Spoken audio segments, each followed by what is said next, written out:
Hello everyone, welcome back to our channel Shravan speaks. So ఈరోజు మీకు 10th August 2026 current అఫైర్స్ని explain చేశాను. ఇవి daily current affairs series. So మీరు everyday morning 6 AM మన everyday current affairs post చేస్తాను. So మీరు ఒక 10 minutes ఇందులో మనకు టైం స్పెండ్ చేస్తే so top current affairs everyday మనకు కవర్ చేసుకున్నట్టు అవుతుంది. సో ఎవ్రీ ఎగ్జామ్ ఇప్పుడు ఇక్కడ ఇంక్లూడ్ చేశాను చూడండి, APPSC, TSPSC, UPSC, SSC, any ఎగ్జామ్కి ఇది చాలా యూస్ఫుల్. సో ఎవ్రీడే మార్నింగ్ మీరు ఒక 10 minutes మన ఛానల్ సబ్స్క్రైబ్ చేసి మనం ఎవ్రీడే నోటిఫికేషన్ వస్తుంది అనమాట. సబ్స్క్రైబ్ చేసుకుంటే ఎవ్రీడే 10 minutes మనం వీడియో చూసాము అంటే మనం మెయిన్ టాప్ కరెంట్ అఫైర్స్ని మనం కవర్ చేసినట్టు అవుతుంది. సో అందుకొరకే బాగా ఇది మనం ఎగ్జామినేషన్ ఓరియంటేషన్లో మనం దీన్ని ప్రిపేర్ చేసామన్నమాట. ఇక్కడ మీరు ఇక్కడ కూడా చూడండి, ఇక్కడ నేను ఎవ్రీ కాన్సెప్ట్ని మనకు తెలుగులో ప్లస్ ఇంగ్లీష్లో మనం డిస్కస్ చేస్తాం అనమాట. సో అందుకొరకు ఇక్కడ మీకు క్లియర్గా నేను ఇక్కడ రాశాను. సో ఇంకోటి వీడియోని మనం కంప్లీట్గా వాచ్ చేయండి, especially for least quick revision. So మనం లాస్ట్లో క్విక్ రివిజన్ కూడా ఇచ్చాము, సో దాన్ని కొంచెం మిస్ అవ్వకండి. Okay, let's start. సో మన ఫస్ట్ టాపిక్ వచ్చేసి మనకు కేరళ స్టేట్ ఐడియా ఉంది కదా. కేరళ స్టేట్ను వాళ్ళు ఇప్పుడు కేరళంగా వాళ్ళు ఆల్టర్ చేస్తున్నారు. సో ఆల్టర్ చేసేదానికి వాళ్ళు ఏం చేశారు, ఫస్ట్ వాళ్ళ కేరళ స్టేట్ గవర్నమెంట్లో వాళ్ళు యునానిమస్గా ఈ బిల్ను పాస్ చేశారు. పాస్ చేస్తే అది ఎక్కడికి వెళ్ళింది, లోక్సభకి వెళ్ళింది. సో ఈరోజు union government introduced the Kerala. So దీన్ని ఆల్టరేషన్ ఆఫ్ నేమ్ అంటాం. సో కేరళ అని ఆల్టరేషన్ అంటే చేంజ్ చేయడం. సో కేరళ అనే బిల్లు 2026 లోక్సభకు వచ్చింది. సో ఈ బిల్లు అఫీషియల్గా స్టేట్ నేమ్ ఏమవుతుందంటే మనకు కేరళ అనేది కేరళంగా చేంజ్ చేయడానికి ఇది ప్రపోజ్ చేస్తుంది. So Kerala legislative assembly earlier name change కోసం రిజల్యూషన్ పాస్ చేసింది. సో ఇది ఎగ్జామినేషన్ పాయింట్ ఆఫ్ వ్యూలో చూసుకుంటే మనకి సో ఆర్టికల్ 3 ప్రకారం, మన రాజ్యాంగంలోని ఆర్టికల్ 3 ప్రకారం parliament can form a new state or alter the area boundaries or name of an existing state. So ఈ ఆర్టికల్ కింద ఇప్పుడు యూనియన్ గవర్నమెంట్ మనకి ఏం చేస్తుంది, కేరళని కేరళంగా మారుస్తున్నారు. అది వాళ్ళంటే అది అంటర్లీ స్టేట్ గవర్నమెంట్ అది బిల్లు రిజల్యూషన్ పాస్ చేసింది వాళ్ళ దానిలో. కాబట్టి ఇది లోక్సభలో వాళ్ళు ఇప్పుడు డిస్కస్ చేస్తారు. సో ఈ డిస్కస్ చేయాల్సింది ఎందుకంటే పార్లమెంట్ లా ప్రకారం అనేది స్టేట్ నేమ్ చేంజ్ కోసం పార్లమెంట్ రా అనేది కంపల్సరీ అవసరం. సో ఇక్కడ president recommendation is required before introduction of bill under article 3. So president కూడా రికమెండ్ చేయాలి ఈ బిల్లుకు. సో అప్పుడైతేనే అది ఆర్టికల్ 3 ప్రకారం అనేది బిల్ అనేది ఇంట్రడ్యూస్ అవుతుంది. సో ఇది పాలిటీలో డైరెక్ట్ ఫ్యాక్చువల్ క్వశ్చన్గా, అంటే మనకి యూపీపీఎస్సి, ఏపీపీఎస్సి, టీఎస్పీఎస్సి ఎగ్జామ్కి చాలా యూస్ఫుల్ అయ్యాయి. ఈ క్వశ్చన్ చూడండి, ఇప్పుడు ఇది ఎంసీక్యూ క్వశ్చన్ కవర్ చేస్తామన్నాం కదా, ఇది చూడండి. So parliament can alter the name of the existing state under which article. So ఏ ఆర్టికల్ కింద పార్లమెంటు మనకు చేంజ్ చేస్తుంది, ఇక్కడ మనం పైన డిస్కస్ చేస్తున్నట్టు. సో కాన్స్టిట్యూషన్ ఆర్టికల్ 3 ప్రకారం మనకు పార్లమెంటు స్టేట్ను న్యూ స్టేట్ క్రియేట్ చేయొచ్చు. Area boundaries name alter the area boundaries name. So ఇక్కడ మనకి ఏమడిగిండు, name of the existing state అంటే ఆర్టికల్ 3. సో ఆర్టికల్ 3 అనేది కరెక్ట్ ఆన్సర్.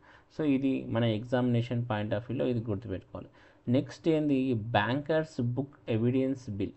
సో ఈ బ్యాంకర్స్ బుక్ ఎవిడెన్స్ బిల్ అనేది మనకి ఈరోజు లోక్సభలో పాస్ అయ్యింది bill.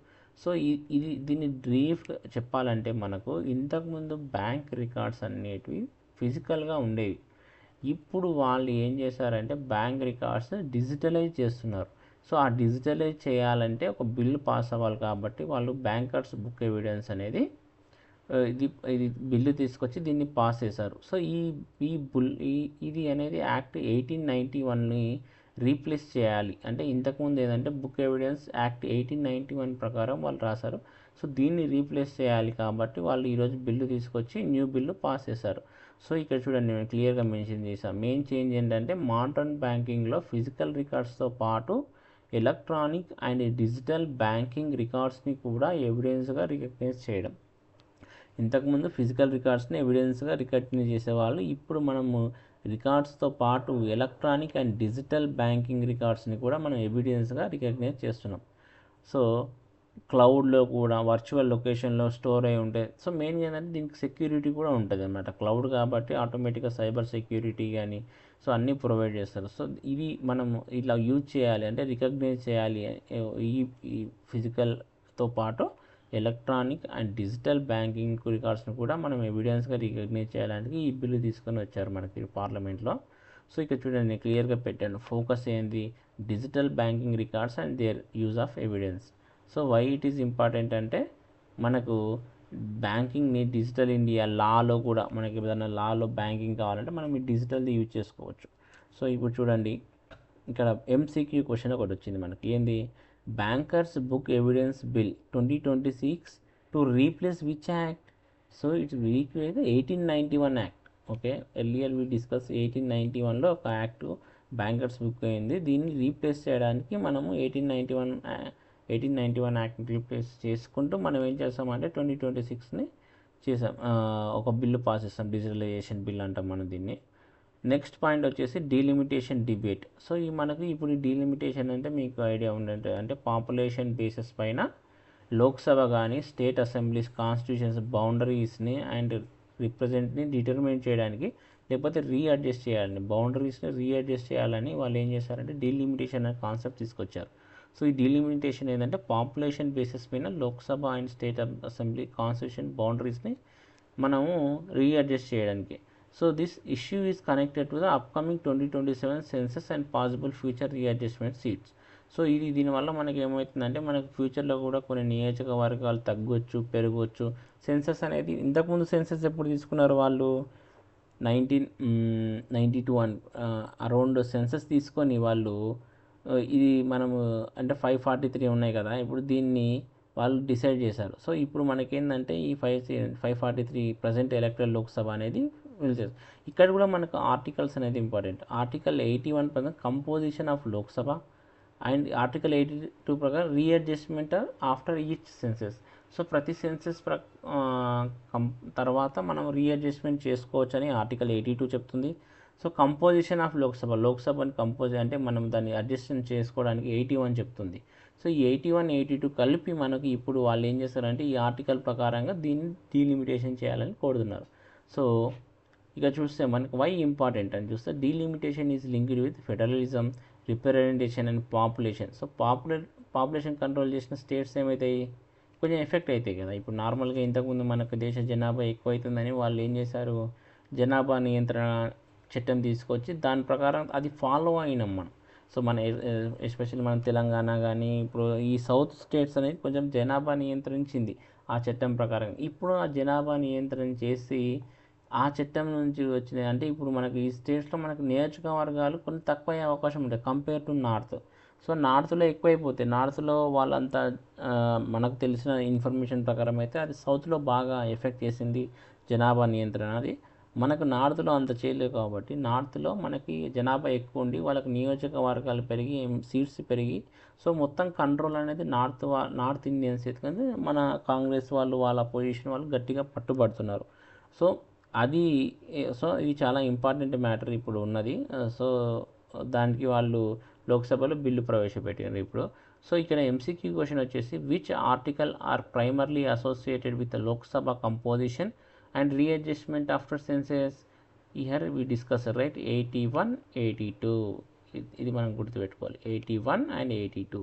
So option B is the correct answer. Next Gujarat ports and BOOT model. So ఇదేంటంటే మనకు గుజరాత్లో ప్రైవేట్లీ డెవలప్డ్ పోర్ట్స్ ఉంటాయి. కొన్ని ports such as Pipavav and Mundra are approaching the end of their original concession period. So మనకు ఈ పోర్ట్స్కి వాళ్ళ period అనేది అయిపోతుంది. సో ఇక్కడ ఇంపార్టెంట్ కాన్సెప్ట్ వచ్చేసి వాళ్ళకి ఇక్కడ బూట్ మోడల్. బూట్ అంటే ఏంటి?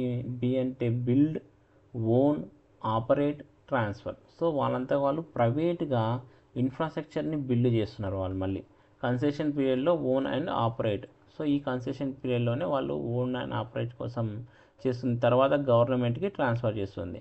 సో ఈ కన్సెషన్ పీరియడ్లో వాళ్ళు ఓన్ అండ్ ఆపరేట్ చేసి తర్వాత గవర్నమెంట్కి ఇది వాళ్ళ పోర్ట్స్ అనేటివి వాళ్ళు ట్రాన్స్ఫర్ చేస్తారు. సో ఇక్కడ మెయిన్గా మనకు ఇక్కడ జరిగేది ఏంటంటే ఇది, సో ఇలా గవర్నమెంట్కి ట్రాన్స్ఫర్ చేస్తున్నారు కాబట్టి వాళ్ళు ఏం చేస్తే పీపీపీ మోడల్ అప్లై చేస్తారు. పీపీపీ అంటే మనకు తెలుసుగా పబ్లిక్ ప్రైవేట్ పార్ట్నర్షిప్. సో ఈ పీపీపీ మోడల్లో మనకు ఇది ఇంప్లిమెంట్ చేస్తున్నారు. సో ఆ పోర్ట్స్ అనేవి డెవలప్ చేస్తున్నారు. ఓకేనా. సో ఇక్కడ ఎగ్జామినేషన్ పాయింట్లలో బూట్ మోడల్ అంటే ఏంది, సో ఇది ఎప్పుడు కన్సెషన్ అయిపోతున్నాయి. సో ఈ పీపావా అనేది 2028లో అయిపోతుంది, ముంద్రా అనేది 2031లో అయిపోతుంది. కానీ మనకి ఎగ్జామినేషన్ పాయింట్ ఆఫ్ వ్యూలో ఇక్కడ మనకు చూస్తే boot stands for, so build own operate transfer. So ఇక్కడ మనకు కన్ఫ్యూజ్ అయ్యే అవకాశం ఉంది ఓన్ అండ్ ఆపరేట్కి, చూడండి. So build own operate transfer. So next will go to the next topic ఏంటంటే ఢిల్లీ లక్ష్మీ యోజన. సో ఢిల్లీ లక్ష్మీ యోజన పథకాన్ని ఢిల్లీలో వీళ్ళు ప్రవేశపెట్టింది. ఏంటంటే దానిలో అర్హులైన వారికి ఒక అమౌంట్ 2500 అమౌంట్ వాళ్ళు లేడీస్కి ఇస్తున్నారు, అంటే ఉమెన్స్కి ఇస్తున్నారు. సో ఇక్కడ మనం డీటెయిల్కి వెళ్తే Delhi governments Lakshmi Yojana is a women focused welfare scheme. Eligible women can receive 2500 per month subjected to the scheme's eligibility conditions. The 2026-27 budget allocation 5,100 crore ఈ స్కీమ్కి ఇచ్చింది. And scheme targets more than 17 lakh women. So registration started from 1st August. So ఇక్కడ క్లియర్గా మొత్తం details ఉన్నాయి దీని గురించి. Delhi government అనేది ఒక లక్ష్మీ యోజన అనే ఒక స్కీమ్ తీసుకొచ్చింది. ఈ పథకం ద్వారా వాళ్ళు 17 lakhs ఉమెన్స్కి పర్ మంత్ 2500 ఓన్లీ ఎలిజిబుల్ క్యాండిడేట్స్కి వాళ్ళు ఒక స్కీమ్ ఎలిజిబిలిటీ కండిషన్స్ పెట్టి 2500 పర్ మంత్ ఇస్తున్నారు. దీనికి మనకు బడ్జెట్లో 5,100 crores వాళ్ళు అలొకేట్ చేశారు. సో ఇక్కడ మనకు సో గవర్నమెంట్ స్కీమ్ క్వశ్చన్స్లో అమౌంట్ బెనిఫిషియరీ ఆబ్జెక్ట్ డైరెక్ట్గా అడిగే ఛాన్స్ ఉంటుంది. So how much monthly assistance is provide under Delhi Lakshmi Yojana, we already discuss 2500. So ఇవి ఈ రోజు వరకు ఉన్న మెయిన్ కరెంట్ అఫైర్స్. మనం ఏం చేస్తామంటే క్విక్ రివిజన్ చేద్దాం. ఒక 30 seconds మీకు క్విక్ రివిజన్ చేసేసి మనం దీన్ని క్లోజ్ చేసేద్దాం.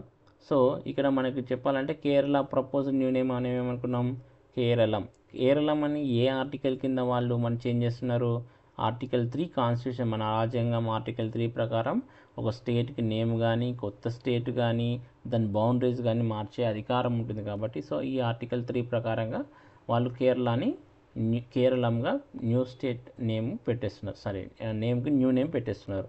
Next bankers book evidence bill replaces which act 1891 act replace చేసి 2026 యాక్ట్ని తీసుకొస్తున్నారు. సో డీలిమిటేషన్లో ఏ ఆర్టికల్స్ ఉన్నాయి, 81 and 82. సో 81 and 82 2027 సెన్సస్ ప్రకారంగా వీళ్ళు ఇది మళ్ళీ డీలిమిటేషన్ చేస్తారనమాట. నెక్స్ట్ బూట్ అనేది build own operate transfer PPP మోడల్లో మనం ఇది డిస్కస్ చేసాం. నెక్స్ట్ ఏంది ఢిల్లీ లక్ష్మీ యోజన స్కీమ్. సో ఈ 2500 పర్ మంత్ ఇస్తున్నాం. సో ఇది 2 days important current affairs. So ఈ 5 pointsని వన్స్ క్విక్గా రివిజన్ చేయండి మీరు, ఓకేనా. సో ఈ ఆర్టికల్ 3 సో ఈ ఆర్టికల్స్ అనేవి చాలా ఇంపార్టెంట్, ఓకేనా. సో ఈ వీడియో యూస్ఫుల్ అనిపిస్తే లైక్ చేయండి, షేర్ చేయండి. సో డైలీ కరెంట్ అఫైర్స్ కోసం సబ్స్క్రైబ్ చేయండి. అట్లీస్ట్ మీరు సబ్స్క్రైబ్ చేస్తే మీకు ఎవ్రీడే నోటిఫికేషన్ వస్తుంది. మీరు అట్లీస్ట్ 10 to 15 minutes మీరు దీని మీద కాన్సన్ట్రేట్ చేస్తే ఆటోమేటిక్గా మీరు ఈ ఎగ్జామినేషన్ పాయింట్ ఆఫ్ వ్యూలో మొత్తం కవర్ చేసినట్టు అవుతుంది, ఓకేనా. So see you tomorrow with another set of important current affairs. Thank you so much.